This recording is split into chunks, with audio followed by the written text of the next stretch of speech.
Welcome to the Football 365 Isolation Show, and the football has started. The football's back. You can tell it's back because I'm smiling. You can also tell it's back because Matt Stead, our guest for the day, is wearing his celebration shirt. Matt Stead, I like the shirt.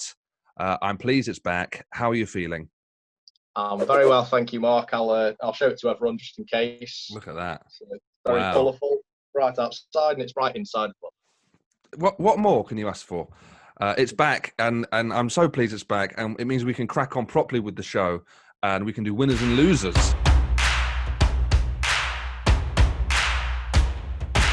Now, the winners for this week, this first round of games, given that Sheffield United had a bit of a tough one, given that United and Tottenham dropped points, and only Wolves really won out of that group chasing Champions League, the winners this week have got to be Chelsea, haven't they, Matt?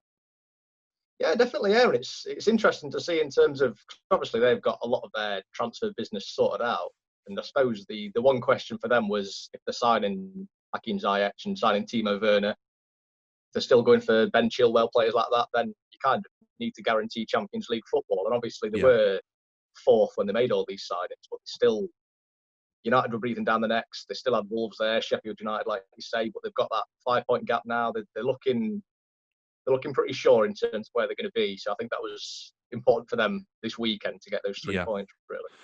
Yeah, and I think that first half, I've not seen a more dominant first half from a team for a while. I thought they were excellent in the first half, and yet at halftime they're going 1-0 down. Now, I think Chelsea maybe 6 months ago might have, or maybe a year ago, I mean, not taking the break into consideration there, but maybe a year ago, Chelsea don't get that victory in the end and don't manage to overturn that. But Lampard made some good positive substitutions and they managed to get the win. Yeah, I think you're probably right. I think it's a good example of in terms of both the manager and the players in terms of how they're maturing and how they're kind of getting to grips with different challenges, getting over certain obstacles in games, not necessarily in preparation and in build-up to matches, but actually, like you say, they went in 1 goal down at half-time. They kind of had to change a few things around. Some things weren't working, some things were, but they had to kind of refine them a little bit. Like you say, Lampard's changes came off well. They got the 2 goals, and like I say, it's a good example of them maturing. Because, like you say, a few months ago, I think they probably dropped those points. And the same under Sarri as well. I think they're probably a bit too stubborn under Sarri. They'd have probably carried on playing as they were, and they'd have lost that match. But Lampard's made the changes that he needed to make. The players have reacted to the different challenge, and they've got the win. Yeah, and in a theme that might crop up a few times today, Matt, Loftus-Cheek, a player out for a long time, back. Good to see him get, 60 minutes under his belt? Yeah, it's about an hour or so, and it's. I think we've spoke about it before in terms of the players that have got another unexpected year to kind of get ready for the Euro 2020. For England. So I think it's definitely important for him at the minute just to get those minutes under his belt, just to get those games kind of rolling in, because he's been out for so long, and you can only go so far with friendlies and stuff like that you need to kind of actually replicate that in a proper Premier League kind of arena. Yeah, I'm pleased you brought that up actually, because it's there's always the nagging suspicion in the back of your mind before this league restarted that the game might actually be played at a pace more like a pre-season friendly. And while the game isn't maybe as quick as it would be, in January, February of a Premier League campaign, it's definitely more intense than I thought it might be. They're definitely going at it properly. So those minutes for Loftus-Cheek definitely feel like real minutes and not just, even Charity Shield pace. Yeah, without a doubt. There were a few games that kind of, I think the Merseyside derby was one where it was a bit slower. It was a bit more. It lacked something, yeah. Yeah, there was, because in terms of like when we saw the Bundesliga come back, a lot of those teams, Bayern Munich, Borussia Dortmund, they pretty much hit that rhythm instantly, and they were playing brilliantly straight away. Whereas you see kind of, I think Liverpool will probably treat it like a bit of a warm-up for next season because they're in that kind of position. Whereas teams like Chelsea, they've got something to play for now. They need to pick it up now as soon as they can. So Loftus-Cheek coming back is definitely a boost for them. Yeah, and Liverpool have earned their right to take the foot off the gas a little bit if necessary. Right, so Chelsea are our main winners of the week, but I think we should also give a winners of the week to a midfield pairing at Man United that we saw on Friday night. It looks like, and it's very early days, but it looks like there's a possibility that Bruno and Pogba can play together. Just quickly, Matt, what did you make of their performance? I thought they looked good. Obviously, it was about half an hour or so that they had on the pitch together. Fernandes, I thought he struggled a little bit. It's not in terms of, because when he has a bad game, it's not like he's anonymous. It's when He's on he the has a ball bad all the game. time. Yes, that's the problem with him. When he has a bad game, too he's much always ball. he's shooting from about 30 yards out. So it wasn't one of his most effective games. But then when Pogba came on, you could kind of see he didn't have that burden of creativity. He could share it a little bit more with Pogba. Pogba, I can't remember when his last game was. I think it was Boxing Day, but he looked absolutely brilliant straight away when he came on. So it'll be interesting to see if Solskjaer, when they start together, it'll be interesting to see that. Yeah, and if Pogba stays, which he might do, we don't know. The likes of Grealish may not be transfer targets anymore. No, I don't think he should be a primary target. Certainly, I don't see how he improves that midfield beyond what it already is. Because if, like you say, if you've got Pogba and Fernandes there, you don't need any more creativity. You're looking at a more defensive player if you want to upgrade on McTominay or Fred. So I think they're looking at a right-sided forward, and that would be ideal for this summer. Maybe a centre half, maybe. Yeah, sure.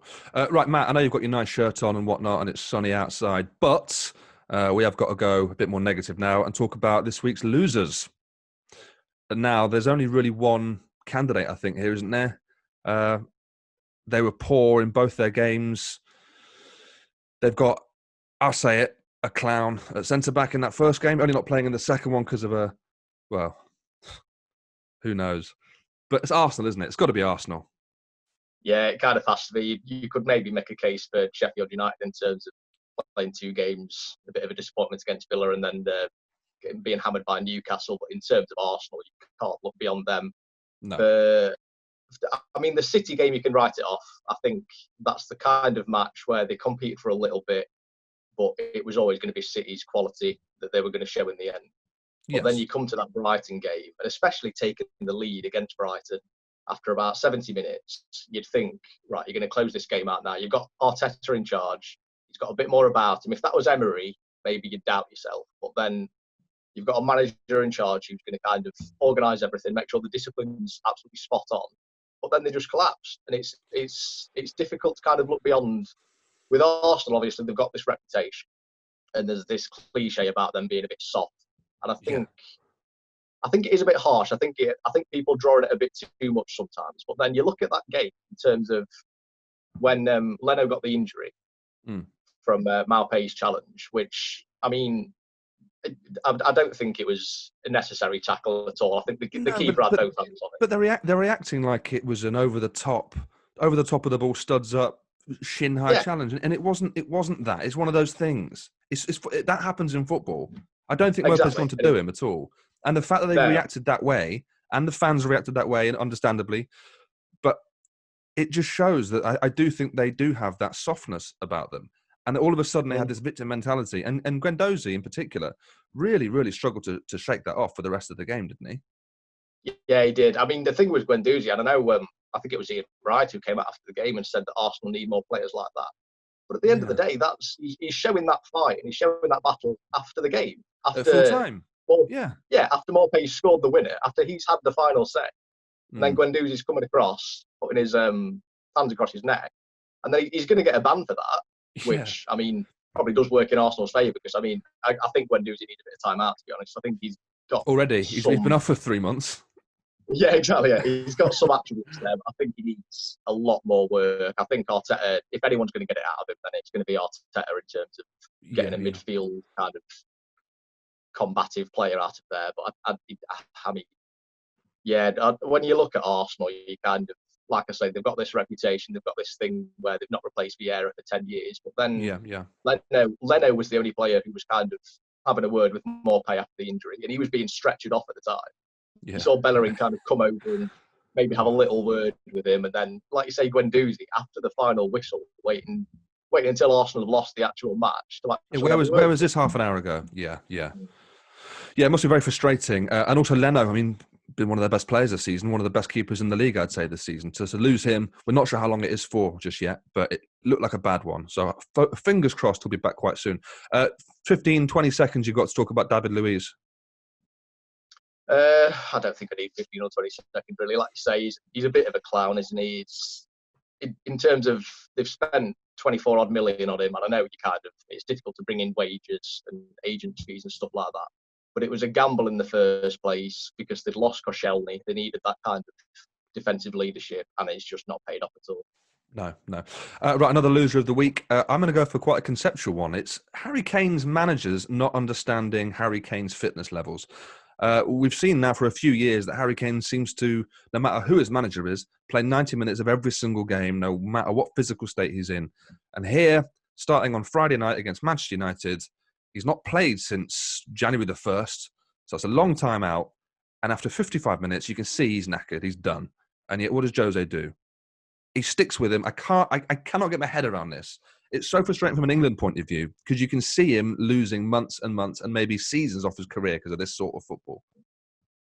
Absolutely, yeah. I get, in terms of managers, I get it from their point of view to an extent in that if you're drawing a game with half an hour to play, 20 minutes to play, 10 minutes to play, you don't want to take off your best striker, your best. Yeah, no, I get that. I do get that. Sorry, carry on, and then I'll tell you why I think that's nonsense. Yeah, it's fine. It's just in terms of if there's that chance that comes to them, then you want Kane on the end of it. But like you say, he was playing even that 60 minutes that he had after the hour or so. You could tell he just wasn't going to do anything. He wasn't doing his usual Harry Kane stuff where he's dropping deep and spreading it out wide to the wingers and stuff like that. He just wasn't playing like himself. And like you say, he's been out since New Year's Day. He won't play like himself. No. He's been out for so long, and he always needs a few games to get back into his rhythm. Which is the difficult part of manager. So my thing about this is that, yes, you keep Harry Kane on because he's one of the best finishers in world football and he might score you the winning goal and get you 3 points, let's say. But this sort of treatment of him means that he's going to inevitably miss 1, 2, 3, 4 months of the season, like he has done every season for the past 3 or 4, and you're going to lose more than 3 points in that time.